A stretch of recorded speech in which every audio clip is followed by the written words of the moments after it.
just because I'm not totally and entirely sure what we're talking about today, but we've got drinks. Aha! So, ba-ba-da, ba-ba-da, ba-ba-ba, ba-da-da-da.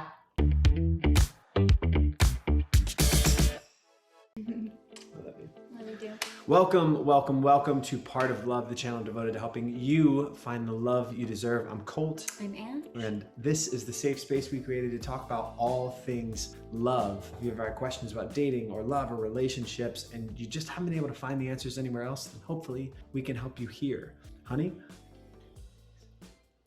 And make sure to follow us on all the YouTube things. All the YouTube things. Hashtag all the YouTube things. Like, subscribe, YouTube Bell things. icon. Yes, bell icon. Follow us on Instagram. Mm-hmm. I think there's a bunch of things. Either way, today we're talking about how to know when it's time to end a relationship. And now this is kind of a podcast style, more just free form. I want to get your initial thoughts on it, like refinery style. Like, what's your personal tipping point? Because you're right, there is no kind of empirical, analytical answer for this. Yeah. Right? So how do you personally know when a relationship is over so that I can watch for those signs? Because, you know, it's been 10 plus years and I just want to make sure that if you start, no, I'm just saying, like, if she starts leaning towards checking off boxes, now I've got that. That's why I'm making this episode. I just want to keep tabs. It's just safety. Big topic and a hard topic. Yes. I'm going to take a sip and then put I think that's a good idea. There's a lot of big moves. I do a lot of hands. I don't know. In all the relationships, there was a lot of similarities, but they all kind of unfolded differently. But something that again, it goes back to that knowing. And I knew it was over. I'm just going to take one relationship as an example. I love it. I'm over here. I'm just giving her room. I was losing interest. I was really, really pushing to find the spark, the attraction. I was trying to dive deep to, create new experiences to try to bring the life back to it. It wasn't working. I was being pulled, and interested, looking outside of the relationship. Sexually. And also there was just, there was a magic that I couldn't create again. We tried. I tried. I couldn't create it. And there was a lot of wonderful things about, the relationship too and that person, but I couldn't make it happen anymore. And I just sort of know. And honestly, that was one of the hardest breakups I've ever been through, because there wasn't like this massive thing that was happening. Like, this is wrong. Like, I have been in abusive relationships. I have been with people that have not been kind, or terrible things have happened. And there were so many, red flags that I should have paid attention to. But when those relationships ended, it was very clear. It was like, I will no longer be abused, or I will no longer put up with A, B, and C, or I deserve more.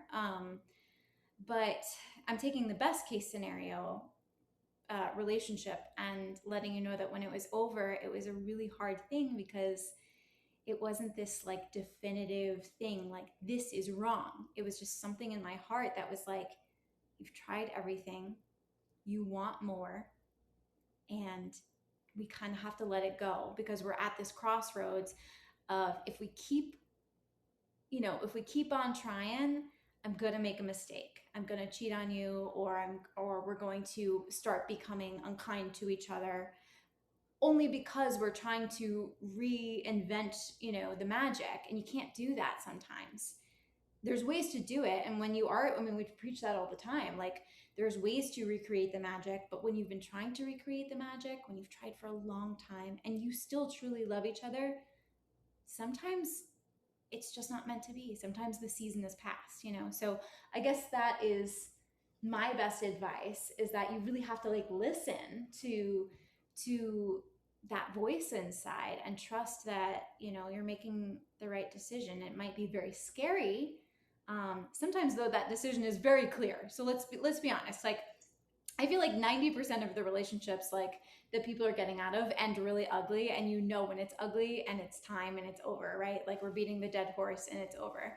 But the relationships that I think are hardest to get out of sometimes are the ones that are just like fine, nice, you love somebody, So fucking true. it's mediocre, and you're like, God damn it, I wish I fucked up or they fucked up so they could break up with me because I don't want to hurt this person because I love them. I love them.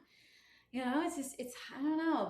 Those for me are the hardest ones and hardest to give advice about, but those are the ones you really have to start listening to your intuition, right? Okay, so I'm gonna butt in here and join back into the conversation. Sorry, I've been officially looking off into the distance this whole time. They know I'm there. No, I think that you touched on a couple of really important things. One of which is you kind of touched on the whether it's when you've been in a relationship a long time, it's just fine. I think a lot of us have been in that situation, and that one is, I agree with you, the hardest to get out of because you sit there and you go, but it's fine, like nothing's wrong. And what we've all been told is that, look, the relationship is either good or it's bad. Right. That is a myth. Myth busted, hand stamp. Like that's some big fucking horse shit that needs to be dispelled. That is not a thing. There is not a good or bad. Now, some relationships, I made a blanket statement unintentionally. There are good relationships. There are bad relationships. But within each of those relationships, the reason that you stay in them is because that word is just a descriptive, like a descriptor to let the rest of the world know, because they have no investment in your relationship, what it looks like to them. You were in an abusive relationship. I've been in abusive relationships. When in those situations, I know I can only speak from mine, but I had people coming up to me. I had friends unfriend me, not on Facebook, in real fucking life, and be like, I'm no longer able to deal with you as a human because that person sucks. And I don't like who you are, and I don't like who they are. And obviously I'm not going to keep that in my wheelhouse. I actually heard somebody today on a podcast say, I can viscerally disagree with friends about politics, religion, with different things, and I can still be their friend if I believe they're genuine.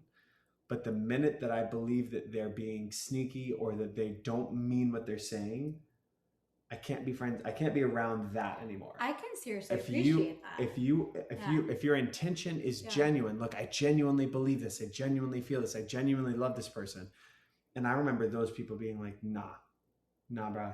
You don't like this situation. Yeah. You don't like yourself, which kind of leads me to. Those are some good friends. They were great, and it's great because I still talk to them. Yeah. Not regularly. It was a work situation, but it was something that I appreciate. And sometimes those friends are seasons or not, but whether they're however close you are, like those are some very grounded people. 100%. To tell you. Well, they were older than me, just enough, and they were in one of them specifically, or two of them because they were a couple, were in a relationship and had been for so long that they had, again, what we're trying to tell you, that they had the awareness and the wherewithal to go, hey, I'm watching what's happening to you. I'm not here to tell you what to do, but I am here to tell you what I'm going to do for myself. Right. And that leads me to my tipping point. For me in a relationship, my tipping point has always been when I can no longer recognize myself as the person I want to be. Oh. Because there's times when you're not being the person you want to be, but there's an entirely different, to me, structure of when you recognize it. I got out of my college relationship when I stopped recognizing when I did recognize, I guess. I think you can kind of say it either way. It's an either or. Yeah. When you recognize that you're no longer the person you want to be, or when you can no longer recognize the person that you are claiming to be or that you hope to be. And in those moments, there's something that comes over you, and you realize that whether it's through abuse, whether it's just through, I mean, it's kind of the whiplash statement. I love that script. It's a fantastic script, the movie Whiplash. If you haven't seen it, go check it out. But J.K. Simmons, I think, and Miles Teller are sitting there, and he says, that are at a bar or a dinner or something. I think it's a bar. And he says the two most destructive words in the English language, I'm paraphrasing highly, but he says the two most destructive words in the English language are good job. And I always thought that was wrong. I always thought the two most destructive words in the English language are good enough. I have to agree with you. Good job doesn't really square with me. Good enough fucks me up in some kind of way. And when your relationship is good enough for you to deal with it, that's a point where you're going, okay, but is it more beneficial for you to be in this relationship or to feel a little bit of pain or a lot of bit of pain? Like, let's admit it. Like, even with your relationship with the person you're talking about, you hurt really bad after that. I hurt so badly. I wasn't even there, but just hearing the stories. Yes, and I mean, especially when you hurt someone that you genuinely love, that is just good and love. Like, that is a hard thing to do, even if you know it's for the best. And even if you know it's because you care about that person so much that you want them to flourish, but you know that you can't give them what they need. Like, and deserve, that's a hard thing to do. Incredibly. But I think what made me most proud was the moment not when you were just talking about it, but when you... Well, thank you. Yeah, when you accepted that... Oh, don't break your teeth on your glasses. On the glass of beer. But when you accepted that was something that was necessary for you to get out of, even though it was fine, even though it was technically the healthiest relationship that you had been in a long time. When you told me all about all of the relationships leading up to that, I understood why you would hold out in that relationship. Right. Because we're all told good enough is enough. Be content, be complacent. Be kind, be safe. Stick to what. I think I'll disagree with one thing that you say, although I know what you mean by it. But you said be kind, and I think it's be nice. Be nice, exactly. When we're nice, we accept. Nice. I hate nice. It's so gross. Nice is nice is one of the more it's one of the more destructive words in the English language as a single word, because it implies some sense of altruism, some sense of it denotes a positive connotation, whereas the reality of it is being nice is lazy.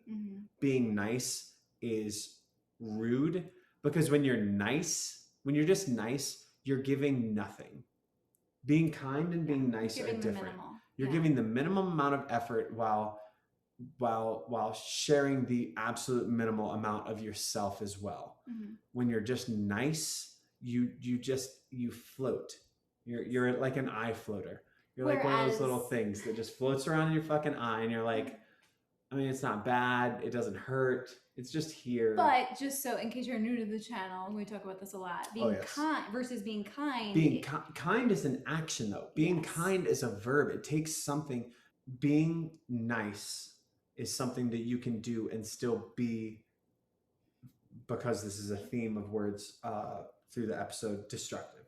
You can still be destructive and be nice, because nice is Switzerland. Nice, no offense to Switzerland, if there's anybody from Switzerland here. I take the position of not taking a position. That's what being nice is. Being kind is saying, I love you so much that I'm willing to air my grievances. My friends during that job and that relationship were not being nice. Right. They weren't being nice at all, actually.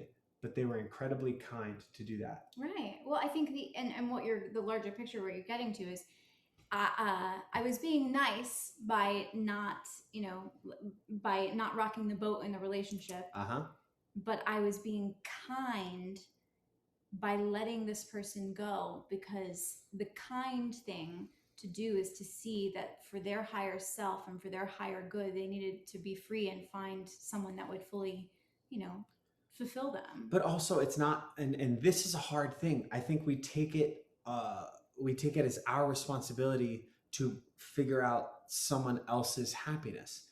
He is not your responsibility. He is his responsibility. You are your responsibility, and that is all the responsibility that you have. If you left me tomorrow, I'm not your responsibility to figure out whether or not I am happy. That's not a job that you ever took on by being in a relationship with someone. That is not a job you ever took on by falling in love with someone. That is not a job you ever took on by being in a relationship with somebody.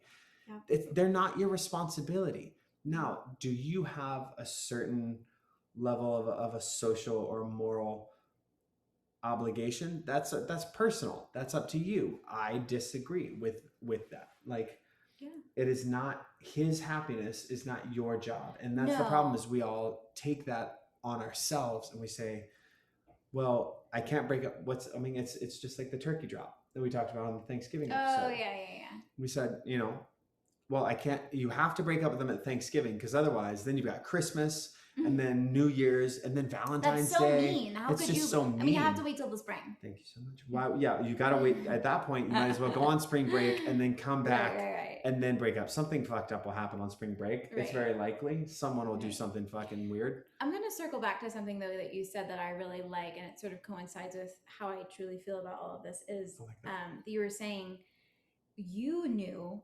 that something was over when you weren't in line with like the person you wanted to be. Mm-hmm. When you were like pretending to be someone else or whatever, but you weren't in line with like the person that you knew you were supposed to be. Right. And that is so true. And even if I was trying to be kind by being by trying to stick it out and figure this out, I knew deep down that I wasn't acting that I love this person, but I was acting that I was in love with this person, because it wasn't in line with myself. Like and so it was actually doing damage to myself and him, even though I wasn't necessarily acting like a different person. But if I continued the relationship any further, I would be pretending. You know what I mean? Hey! The second that, hey! That's what I was trying to say. Sorry, no, I that's had it, to though. like sort of. That's the fucking but truth. What if I really look at it? Okay, right? So let's read. Like, if I continued to go any further, I was gonna pretend that I was aware, in love, and I'm gonna pretend. Yes, and that's not fair. That's not fair to him. That wasn't fair to me. And if you're doing that, I think that's the thing that you need to red flag and evaluate. It's not just not fair, it's not right. Now, you want to talk about social and or moral ethical obligations. You have one right there. Once you know, step off. You can't unsee it. You can't unfeel it. You know what? I'll say this. To double circle back, we're just creating Venn diagrams. This circle back to what you were talking about of, well, it really has to do with, I'm not saying the minute that you're like, I'm not into this person as much anymore. Like, no, you know what? No. I don't want to have sex tonight. We should get a divorce. Like, that's not what we're saying. This is a larger thing. You've tried everything and you're down to the fucking 11th hour and you're just going, I am so miserable. I'm not happy. Yeah. But just so you know, again, that statement, really analyze that, because it's not, I'm so miserable. Like, some people will suffer before they really admit that they're just not happy. Like, you know what I mean? You deserve. I think so. I'm not actually sure. I think so. I think No, I'm saying I'm not sure what you're saying. What I'm trying to say is, I think people, that good enough phrase, they don't, their bar is here. Because I think society says... This is a low bar. She's very short. Okay. Oh, this is a low bar. I'm trying to get on the screen. Shut up. But I think society says, don't ask for too much and then you'll be pleasantly surprised. Ugh. Lower your expectations and then you'll be pleasantly surprised. You know what? I can put my bar up here, and I promise you that you can go to the pound and take home a dog and they'll still surpass the bar. They'll be like way ahead of the bar. So you don't need... Check out our love story. A beer. You don't need to lower your standards of happiness. You just may not have found the right person yet. And that's okay. That's why we date. That's why we do self-discovery and all of these things. That's why we work so hard on this. Lower your level of expectations for what you see for yourself and your happiness. Of course not. Like, no. that has never made sense to me. I think we made a video about this called "Good Enough." Why good enough isn't. You can check that out up here. But there's just so much to like really explore within yourself. And at that moment when you realize that, I say at that moment, take a breath. Center yourself, as it were, not to be like, right? But take a moment, center yourself and go, where am I really at? It's kind of like some of the things that we talk about with fighting, like take a fucking break. You need time and space. Right? Take a second. But then we're big proponents of writing things down. Write down or record yourself. It's a new technological era. Record yourself. And I promise you, as someone who watches back, because I edit all of these episodes, as someone who watches back, like everything that how we interact, our whole relationship is right here. And you see a lot of it, but there's a whole bunch of it that I see that I cut out immediately from both of us that makes our relationship way better. Because I'm like, hey, can you come over and watch this? And sometimes it's good for you, and sometimes it's good for me, and sometimes it's bad for you, and sometimes it's bad for me, because we're not always our best selves, but we have to look at it in the face. And I think it's important when you write things down, obviously that makes it concrete, but something about seeing what your face does when you viscerally go off about your true intentions and your true like soul, it'll tell you something. So put your fucking iPhone up, and next time you have something, go sit in your car and rant. Do a video diary. This is good. And rant your shit out and really watch it back. Don't fast forward. Sit down and watch it back. Not immediately. That's a really beautiful exercise, because It's off the cuff. we don't realize how we come across sometimes. You know, in your head, you would be like, well, I didn't mean it like that. But you sure as hell, like, if you watch that video back, if you did a video, like, there are times where I have had stank face and been mean and been rough, and I've been like, no, I didn't mean it like that. And you're like, but it felt like that. Yeah, but it did. But it came across.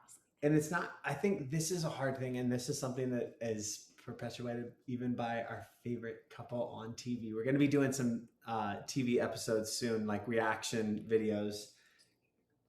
Jimmy Pam. Oh, yes. And they do this thing in one of the seasons, I think season 8 or something like that, where it's like, this is how I feel. I feel that you're doing this, and that's making me feel this way.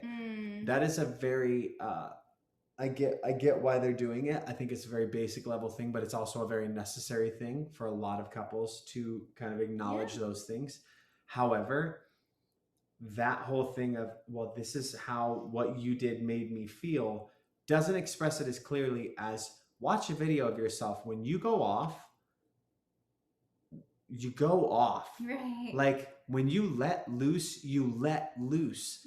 And when you watch that back and you realize, oh my God, this is what I said or looked like or did or sounded like to the person I love most in the world.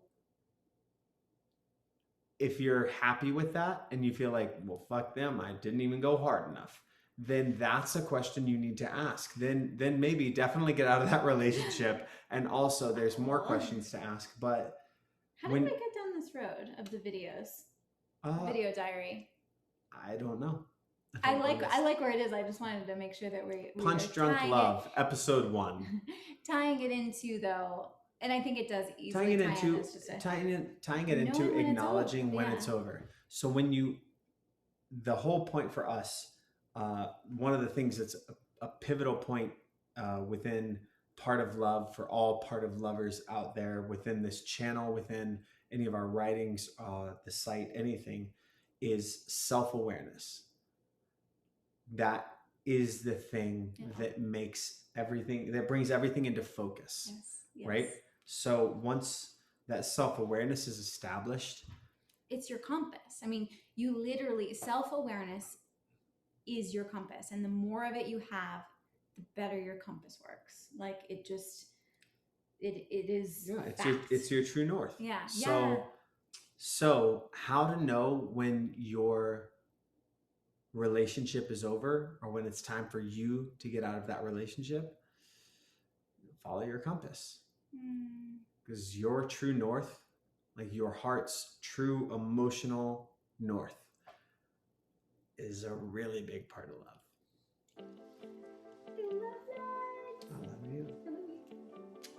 Check out all our other playlists, all our other videos. This is Punch Drunk Love, episode 1. Yeah.